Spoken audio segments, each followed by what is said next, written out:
এই ভিডিওতে ক্লাস 3 এর বেঙ্গলি কোয়েশ্চেন পেপার অর্থাৎ গত বছরের বেঙ্গলি কোয়েশ্চেন পেপার নিয়ে আলোচনা করছি। আবারও বলছি, এটা হচ্ছে গত বছরের অর্থাৎ 2024 এ যারা যারা অ্যানুয়াল এক্সাম দিয়েছে ওদের কোয়েশ্চেন পত্র। এই কোয়েশ্চেন পত্রটা নিয়ে আলোচনা করার উদ্দেশ্য এটাই যে ক্লাস 3 তে যারা যারা স্টুডেন্ট রয়েছে এই বছরে 2025 এ অ্যানুয়াল এক্সাম যারা দিতে যাচ্ছে ওদের কাছে হচ্ছে এই হচ্ছে সেকেন্ড বার আসলো ওদের কাছে প্রশ্ন আসবে, কেননা ওরা হাফিয়ালি দিয়েছে ফার্স্ট এইভাবে কোয়েশ্চেন পত্র হাতে নিয়ে, আর এটা হচ্ছে ওদের অ্যানুয়াল এক্সাম প্রথম। তো আমি চাইবো এই কোয়েশ্চেন দিয়ে ওদেরকে টেস্ট নিলেই সবচেয়ে সুবিধা হয়। আপনাদের যারা অভিভাবক দেখছেন আপনাদের উদ্দেশ্যে বলছি যে কোয়েশ্চেন পেপারটা প্রিন্ট করতে এখানে 4টা পেজ রয়েছে, 4টা পেজ প্রিন্ট করতে হচ্ছে আপনাদের খরচ যাবে এখানে হচ্ছে 20 টাকা। আর এখানে 20 টাকাটা বেশি বড় নয়, আপনারা যদি হচ্ছে ব্ল্যাক অ্যান্ড হোয়াইট বের করেন আর চেনা জানার থেকে, তাহলে অনেক সময় হচ্ছে 15 টাকা 10 রুপিসেও হয়ে যেতে পারে। আপনারা সেটা নিয়ে এসে ওদেরকে বাড়িতে বসিয়ে ওদেরকে টেস্ট নিতে পারেন। যারা টিউশনের করাচ্ছেন ওদেরকে বলবো পুরনো কোয়েশ্চেন পেপার বা এই যে কোয়েশ্চেন পেপার রয়েছে এটাকেও প্রিন্ট করে ওদেরকে প্র্যাকটিস করাতে পারেন। এতে সুবিধা কি হবে, ওরা বুঝতে পারবে কীভাবে কোয়েশ্চনটা আসে এবং কীভাবে আনসার করতে হয়। এটা আমি অন্য একটা ভিডিওতে বলেছিলাম। কারণ হচ্ছে ক্লাস 3 ওরা সেকেন্ড বার দিচ্ছি, ওরা বুঝে না, ওরা হচ্ছে কী করে এই প্রশ্নগুলি ওরা লিখে ফেলবে। এই প্রশ্নগুলি ওরা যে পরীক্ষার উত্তরপত্রে সেগুলিকে লিখবে। তারপর যেমন এটা আনসারটা গোয়ালিনীর নাম কি, ওরা প্রথমে লিখবে ক নাম্বার দিয়ে যে গোয়ালিনীর নাম কি, উত্তর লিখবে কি, উত্তরে এইভাবে উত্তর দেবে, নয়তো হচ্ছে পুরো উত্তর লিখবে বা এএনএস লিখবে। কারণ হচ্ছে কি ওরা বাড়িতে বা টিউশনে কি করে, ওরা হচ্ছে প্রথমে কোয়েশ্চেন তুলে বা কোয়েশ্চেন কেউ ওদেরকে তুলে দেন, আর তারপর হচ্ছে ওরা বাড়িতে কি করে ওই কোয়েশ্চেনের আন্ডারে ওরা এখানে আনসারটা লিখে। তাই এর জন্য এটা অভ্যাসটা ওদের কাছে থেকে যায়, আর ওরা পরীক্ষার খাতা এইভাবে লিখে তাই এর জন্য সময় পায় না এবং লাস্টের দিকের কোয়েশ্চেনগুলি আনসার করতে পারে না। তো ওদেরকে পুরোপুরি প্র্যাকটিস করানো হচ্ছে। যারা টিউশনে রয়েছেন করাচ্ছেন এবং হচ্ছে যারা অভিভাবক রয়েছেন আপনারা করাতে পারেন। এবারে রয়েছে এখানে দেখে নাও, প্রথমে হচ্ছে আসবে ক বিভাগের মধ্যে 30 মার্কের কোয়েশ্চেন, টোটাল 30 মার্কসের কোয়েশ্চেন। এখানে হচ্ছে কত 10। তাহলে এই হচ্ছে প্যাসেজের আন্ডার হচ্ছে এখানে কোয়েশ্চেন। এই কোয়েশ্চেনগুলির প্রতিটি মান হচ্ছে 2 করে 10 মার্ক। পরবর্তীতে আবার হচ্ছে প্যাসেজ দিয়ে আবার হচ্ছে এখানে 10 মার্কের কোয়েশ্চেন, প্রতিটার মান 2 করে, টোটাল 3। আবার হচ্ছে এখানে প্যাসেজের আন্ডারে হচ্ছে এখানে কোয়েশ্চেন, তো আরও হচ্ছে এখানে 10, টোটাল 30 হয়ে গেল। তারপর হচ্ছে 20 মার্কের কোয়েশ্চেন থাকে খ বিভাগের মধ্যে। তারপর লাস্ট যে একটা গ বিভাগ রয়েছে এখানে আরও হচ্ছে 30 মার্ক। তো এখানে প্রথমে একটা ওভারঅল দেখিয়ে দিচ্ছি আর তারপর হচ্ছে আপনাদেরকে আমি লাইন বাই লাইন বলে দিচ্ছি। এখানে হচ্ছে প্রথম passage, second passage, third passage, এগুলির আনসার করতে হবে। আর যেখানে হচ্ছে শূন্যস্থান সেগুলির পুরোপুরি কোয়েশনটা তুলে তারপরে কিন্তু আনসার করতে হয়। এটা লেখার প্রয়োজন নেই, জাস্ট হচ্ছে ওদেরকে এতটুকু জায়গা লিখতে হবে পরীক্ষার খাতায়, আনসারটা এখানে লিখতে হবে। এই গেল।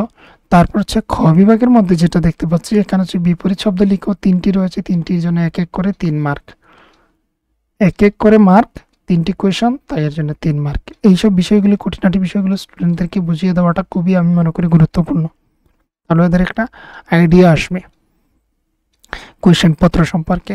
এখানে হচ্ছে সঠিক উত্তরটি বাছাই করো। অনেক সময় কি হয় পুরোপুরি জায়গাটা লিখে সঠিক উত্তরটা এখানে আমরা লিখে দিতে পারি, অথবা এখানে 3টি থেকে যেটা সঠিক আনসার নাম্বার দিয়ে সঠিক আনসারটা লিখে দিলেও কিন্তু হয়ে যায়। তো ছোটো ছোটো স্টুডেন্ট রয়েছে ওরা ক্লাস 3-তে, তাই আমি বলবো প্রশ্নটা না লিখে সঠিক উত্তরের ক্ষেত্রে যেটা সঠিক উত্তর ওটা নাম্বারিং করে, অর্থাৎ 5-এ ক লিখছে। এবার এমন হয় অনেক স্টুডেন্ট হচ্ছে কটা পারে না, তো ওরা লিখবে না, লিখবে ওরা গ নাম্বারটা বা খ নাম্বারটা। তাই এর জন্য কি করতে হবে, ওদেরকে 5 দিয়ে খ লিখে তারপর আনসারটা এখানে লিখে দিলে হয়, এই লাইনগুলি তোলার কোনো প্রয়োজন নেই। তো এটা চলে গেল। তারপর বলা হয়েছে আরও একটি বিষয়, যেটা হচ্ছে এখানে দুটো রয়েছে, দুটোর থেকে যে কোনো একটি আনসার করার জন্য কিভাবে এখানে লাইনটা ওদেরকে যাতে পড়তে পারে বা পড়ে সেটা লক্ষ্য রাখতে হবে। যেমন রয়েছে নিচের যে কোনো একটি প্রশ্নের উত্তর দাও, তার মানে দুটি রয়েছে, যে কোনো একটিকে আনসার করতে হবে। অনেক সময় কি হয়, অনেক সময় আমি এরকম করে ফেলি যে এখানে হচ্ছে কি প্রশ্নের উত্তর দাও, তার মানে আমি বুঝতে পারছি এখানে প্রতিটার আনসার করতে হবে। এখানে প্রথমটা তাড়াহুড়োর কারণে এতটুকু জায়গা নাও পড়তে পারে। তো যাতে পুরোপুরি লাইনটা পড়ে সেটা প্র্যাকটিসের জন্য এই কোয়েশ্চেন পেপারটা ওরা সলভ করতে পারে। সলভ করলে ওদের একটা আইডিয়া আসবে।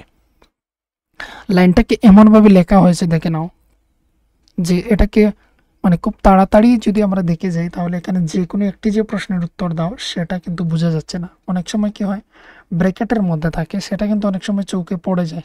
আমি দেখাচ্ছি এখানে যদি থেকে থাকি, বা অন্যান্য ক্লাসের প্রশ্নের মধ্যে আমরা দেখি এরকম লাইনটা, যেমন এই যে জায়গাটা অনুচ্ছেদ অনুচ্ছেদ লেখো যে কোনো একটি। তো এই জায়গাটা কিন্তু অনেক সময় হচ্ছে চৌকে পড়ে যায়, যে কোনো একটি যে বলেছি। তো ক্লাস 3-তে ওরা প্রথম উঠেছে, তাই এর জন্য ওদেরকে এই বিষয়গুলি ভালোভাবে বুঝিয়ে দেওয়াটা আমি মনে করি উচিত। এখানে চলে গেল, আমরা চলে এসেছিলাম এতটুকু পর্যন্ত। তারপর রয়েছে শূন্যস্থান পূরণ করো। এখানে শূন্যস্থানের জায়গাটুকু কিন্তু পুরোপুরি লাইন ওদেরকে তুলতে হবে, এতটুকু পর্যন্ত তুলতে হবে, আর এখানে আনসারগুলি ওদের করতে হবে। এইভাবে রয়েছে। এখানে হচ্ছে এই যে 5টি গ্যাপ এখানে রয়েছে, 5টি গ্যাপের জন্য হচ্ছে 5 মার্ক। 5টি জায়গা যদি ওদের ঠিকঠাক মতো হচ্ছে শব্দ লিখে ফেলে তাহলে ওরা টোটাল 5 মার্কস পেয়ে যাবে, ক্লাস 3 স্টুডেন্ট। আর তারপর রয়েছে এখানে যে কোনো একটি প্রশ্নের উত্তর দাও, এখানে দুটি রয়েছে, যে কোনো একটি করে দিলে 2 মার্ক। তারপর রয়েছে এখানে অনুচ্ছেদ দিয়ে পড়ে প্রশ্নগুলোর উত্তর দাও, এখানে আবার অনুচ্ছেদ এসেছে, অনুচ্ছেদ পড়ে ওদেরকে আনসার করতে হবে। এটা চলে গেল। তারপর হচ্ছে এখানে গ বিভাগের ক্ষেত্রে বাক্য রচনা লেখো।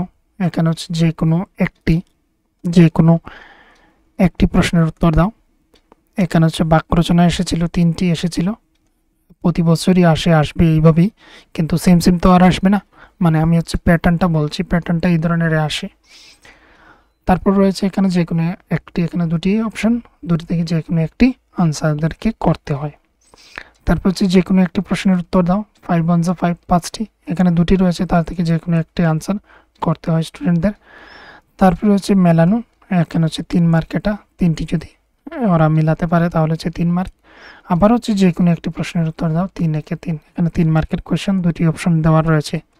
কি কি এসেছিল এটা আপনারা দেখে নেবেন। 15 নম্বর হচ্ছে আবারও যে কোনো একটি প্রশ্নের উত্তর দাও, এখানে হচ্ছে 5 একে 5।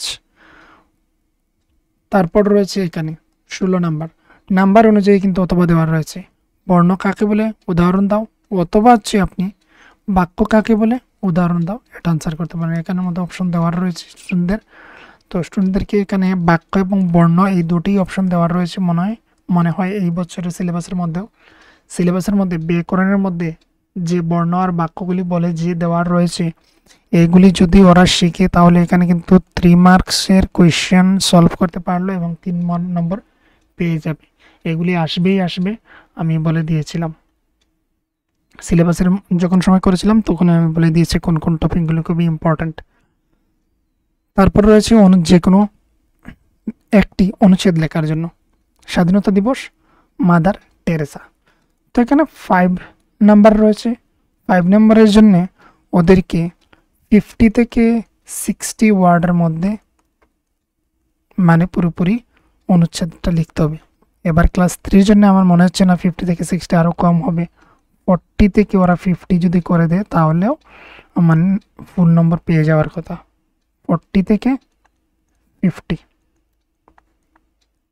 এটা হচ্ছে মার্কের উপর ডিপেন্ড করছে, ক্লাস অনুসারে ডিপেন্ড করছে। আর এবার হচ্ছে 40 থেকে যে 50 আমি বলছি সেটার জন্য ধরে নেন এতটুকু বড় একটি অনুচ্ছেদ রচনা যদি ওরা শিখে নেয়, কারেক্ট, বড় শেখার কোনো প্রয়োজন নেই। তারপর রয়েছে অথবা যদি এগুলি ওরা যদি দিতে না পারে তাহলে ওদের কাছে লাস্ট অপশন একটা রয়েছে, সেটা হচ্ছে অনুচ্ছেদ রচনা দিয়ে দিলে হবে, এইগুলির দেওয়ার প্রয়োজন নেই। এখানে অনুচ্ছেদটা পড়ে তার পরবর্তী যে কোয়েশ্চেনগুলি রয়েছে এই কোয়েশ্চেনগুলির সলভ করে নেবে। এই চলে গেল এখানে।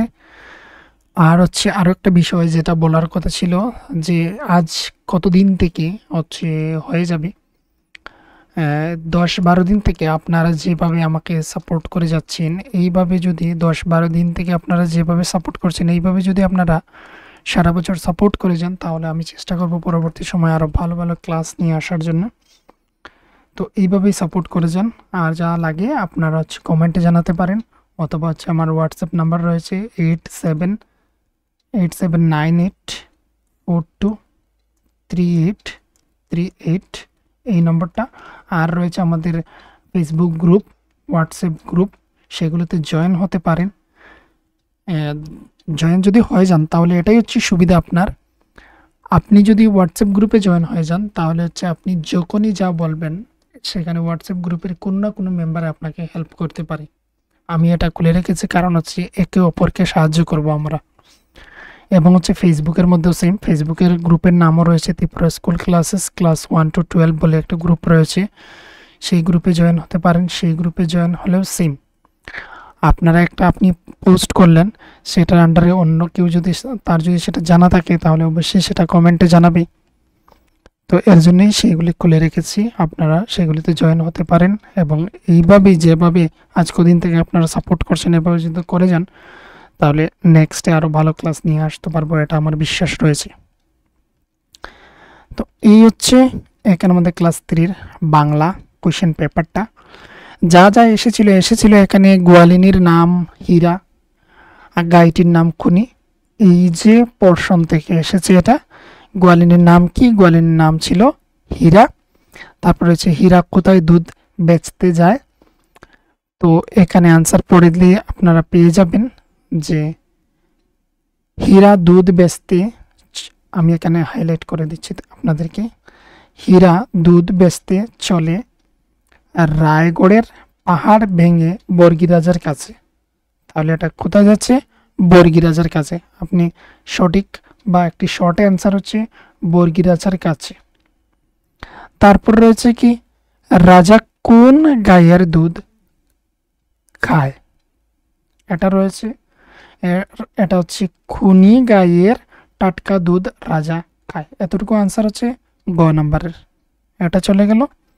তারপর হচ্ছে দেখো, হীরা বাছুরকে কোথায় বেঁধে রাখে? তো এখানে লাইনটা রয়েছে, হীরা খোঁটায় বেঁধে রাখে। হীরা, গাইটির নাম হচ্ছে খুনি, তাহলে খুনিকে কোথায় বেঁধে রাখে? সেটা হচ্ছে খোঁটায় বেঁধে রাখে। হীরার একটি ড্যাশ ছেলে, গাইটির 1 মাসের ড্যাশ রয়েছে। তাহলে হীরার একটি 1 মাসের, এই কথাটা আসবে এখানে, এই কথাটা আসবে, এই কথাটা আসবে এখানের মধ্যে। আমি নাম্বার 1 দিয়ে দিচ্ছি, এখানে নাম্বার 1 লিখে দিচ্ছি। গাইটির 1 মাসের বাছুর, তো 1 মাসের এখানে হবে বাছুর, এখানে হবে বাছুর। এই যে এখানে রয়েছে দেখতে পাচ্ছ বাছুর, আশা করি দেখতে পাচ্ছ তোমরা। এটা কমপ্লিট। নেক্সট হচ্ছে বছর বছর আষাঢ় মাসে পুরাতন আগরতলায় 14 দেবতার বাড়িতে কার্চি পুজোর মেলা বসে। এই লাইনটি পুরো এসেছে। তো আষাঢ় মাসের কোন কোন পুজোর মেলা বসে? তাহলে কার্চি পুজোর মেলা বসে, আমরা এটা জানি, আমরা এখানে এক্ষুনি দেখলাম কার্চি পুজোর মেলা বসে। তো এই কোন কথাটার মধ্যে কার্চি পূজাটার আসবে? আনসার কিভাবে করতে হবে স্টুডেন্টদেরকে এইভাবে নম্বরিং করে আষাঢ় মাসের এখানে লিখতে হবে আষাঢ় মাসে কার্চি পুজোর মেলা বসে। এইভাবে লাইনটাকে লিখতে হবে, পুরো লাইনটাকে গুছিয়ে লিখতে হবে। কিন্তু কোথায় জাতি উপজাতির মানুষের মিলন মেলা হয়ে ওঠে? তো এই জায়গাটুকু এখানে পড়ে আনসার বের করতে হবে যে 14 দেবতার বাড়ি জাতি উপজাতি মানুষের মিলন মেলা হয়ে ওঠে।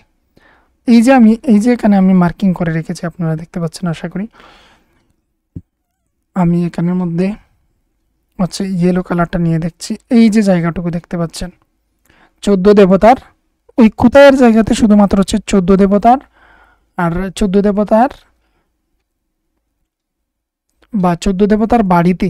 দেবতার বাড়িতে জাতি উপজাতির মানুষের মিলন মেলা হয়ে ওঠে বলে দাড়ি দিয়ে দিতে হবে, তবেই আনসার হয়ে যাচ্ছে।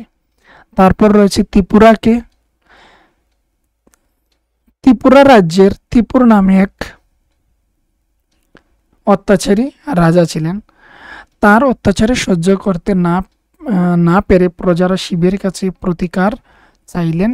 শিব ত্রিপুরকে বধ করলেন।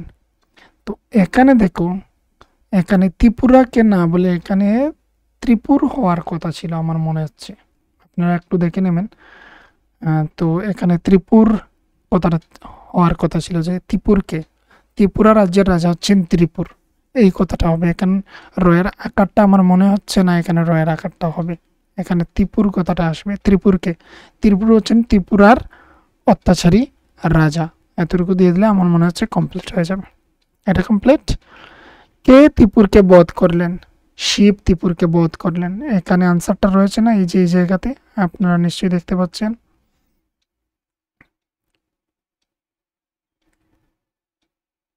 এখানে হচ্ছে এই যে শিব,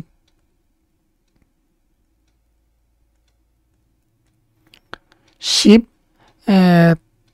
ত্রিপুরকে বধ করলেন বা করেন। তো এখানে কের জায়গাতে আসবে শিব। শিব ত্রিপুরকে বধ করেন। তারপর হচ্ছে বাক্য রচনা করো, রাজা মেলা দিয়ে বাক্য রচনা করার জন্য। তো এটা একটু দেখে নেবে।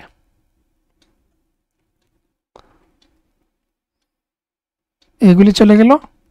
যেমন এখান থেকে তো ডাইরেক্ট আপনারা পেয়ে যাচ্ছেন। বাক্য রচনার ক্ষেত্রে হচ্ছে ওই পেসিস থেকেই আপনি একটা লাইন তুলে দিতে পারেন।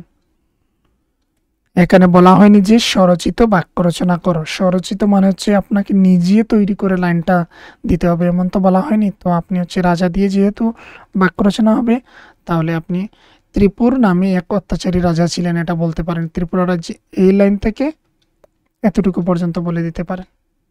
তাহলে আর রাজা দিয়ে একটি বাক্য রচনা হয়ে গেল।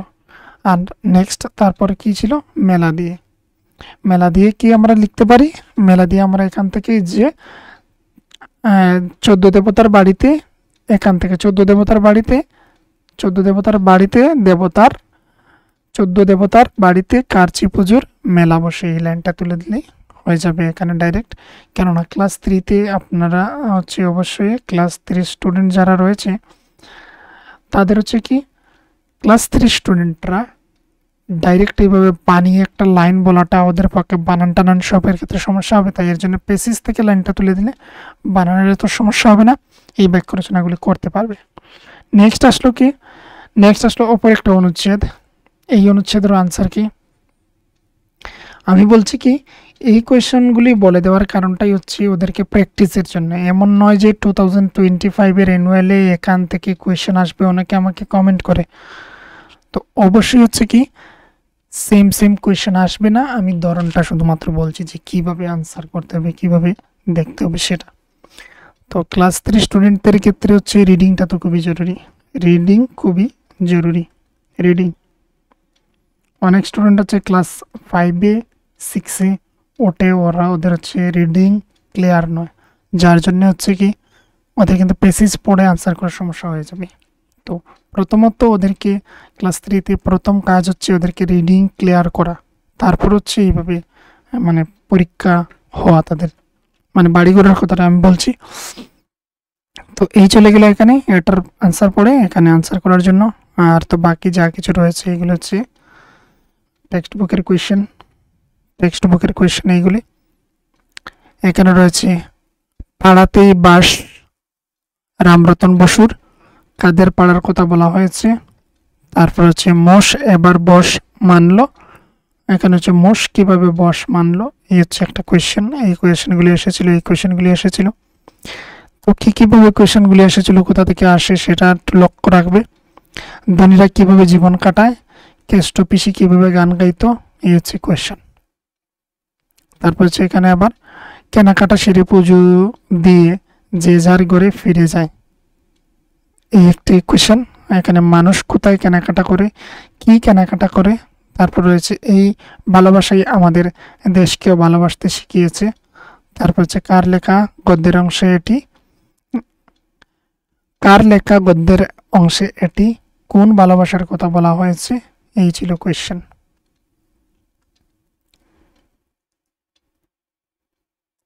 তারপর রয়েছে দেখে নাও 12 নম্বরে এই 7 গুণের একটি আমাদের ত্রিপুরা। কোন গদ্যের অংশ? ত্রিপুরা ভারতের কোন অঞ্চলে অবস্থিত? হীরার প্রাণ চটফট করে ছেলের জন্য। হীরাকে কেন তার প্রাণ ছেলের জন্য ছটফট করেছিল? এই হচ্ছে এই কোয়েশ্চেনগুলি এসেছিল। আর হচ্ছে এখানে কোয়েশ্চেন দুটি রয়েছে 14 নম্বরে দেখতে পাচ্ছ, কষ্ট করে ওরা মোরা বুক করি তার ফল। ওরা কিভাবে কষ্ট করে, আমরা কিভাবে ফল বুক করি। তারপর হচ্ছে ধনী লোকেরা কিসে চড়ে, বুঝের পাতে কি ফেলে দেয়, তারা মোটর গাড়িতে চাপা পড়ে। এই ধরনের কোয়েশ্চেন এসেছিল। এই কোয়েশ্চেন এসেছিল 15 নম্বরে দেখতে পাচ্ছ, বর্ষা এবং রুদ্র মাথায় কাটায় 12 মাস। তাদের কথা বলা হয়েছে 12 মাস তারা কিভাবে খাটায়, কেন এভাবে খাটায়, এই কোয়েশ্চেন। গল্প শোনাতে গিয়ে কাতুকুতু বুড়ো কি কি কাণ্ড করেন, এই হচ্ছে একটা। বর্ণ কাকে বলে, উদাহরণ দাও। বর্ণ এবং বাক্য এইগুলি এসেছিল। অনুচ্ছেদ রচনা, স্বাধীনতা দিবস, মাদার টেরেসা এসেছিল। আর হচ্ছে এখানে অপর একটা প্যাসেজ, কবিও চড়াকার বিমলেন্দ্র চক্রবর্তী, জন্ম হচ্ছে 1950 সালে পূর্ব ব্রাহ্মণবাড়িয়া বাগাউড়া গ্রামে। ছোটদের জন্য তিনি অজস্র ছড়া, কবিতা এবং গল্প লিখেছেন। তার রচিত উল্লেখযোগ্য কয়েকটি বই হলো ঘুমভাঙা নদী, রাবণ রাজা, এই তিতাস ও সেই তিতাসের গল্প, 200 শিশুর কাণ্ড ইত্যাদি। তার সম্পাদিত ছোটদের কাগজ ঝিনুক। বিমলেন্দ্র চক্রবর্তী কে ছিলেন? বিমলেন্দ্র চক্রবর্তী কোন গ্রামে জন্ম হয়? রাবণ রাজা কার লেখা? তার সম্পাদিত ছোটদের কাগজের নাম কি? বিমলেন্দ্র চক্রবর্তীর জন্ম কত সালে? তো এটা হচ্ছে বিমলেন্দ্র যে লেখক পরিচিতি রয়েছে সেখান থেকে এসেছে। সেখান থেকে কি কি কোয়েশ্চেন তোমরা দেখতে পাচ্ছ। তার মানে স্টুডেন্টদেরকে কিছু কিছু লেখক পরিচিতি থেকে ওদেরকে বাড়ি করে টেস্ট নেওয়া ভালো। টেক্সট বুকের যে এক একটা গল্প রয়েছে, গদ্যাংশ রয়েছে, সেই গদ্যগুলির শেষের দিকে আমরা এখানে লেখক পরিচিতি পাই। আর সেই পরিচিতিগুলি ওদেরকে রিডিং পড়িয়ে এখান থেকে ওদেরকে ছোটো ছোটো কোয়েশ্চেনগুলো নিজের হাতে তৈরি করে যদি আমরা প্র্যাকটিস করাই, তাহলে হচ্ছে কী হবে, ওদের ডেভেলপড হবে এবং পরীক্ষার খাতায় গিয়ে ওদের আনসার করতে সুবিধা হবে। আমি নেক্সট বছর থেকে, এই যে 2025 থেকে আমি শুরু করব এইভাবেই আলাদা আলাদা টেস্ট নেওয়া এবং কীভাবে কোয়েশ্চেনপত্র তৈরি করতে হয় আমি সেগুলি করব। টেক্সট বুক থেকে টেস্ট নেব এবং কোয়েশ্চেন কীভাবে তৈরি করব সেগুলিও এখানে দেব। আর আপনারা সেইভাবে সাপোর্টে থাকবেন এবং গ্রুপে থাকবেন, এবং কিভাবে ক্লাস করালে আপনাদের সুবিধা হয় সেটা আপনারা অবশ্যই কমেন্টে লিখে জানাতে পারেন, হোয়াটসঅ্যাপে জানাতে পারেন। তাহলে আমি নেক্সট এটা শুরু করতে যাচ্ছি।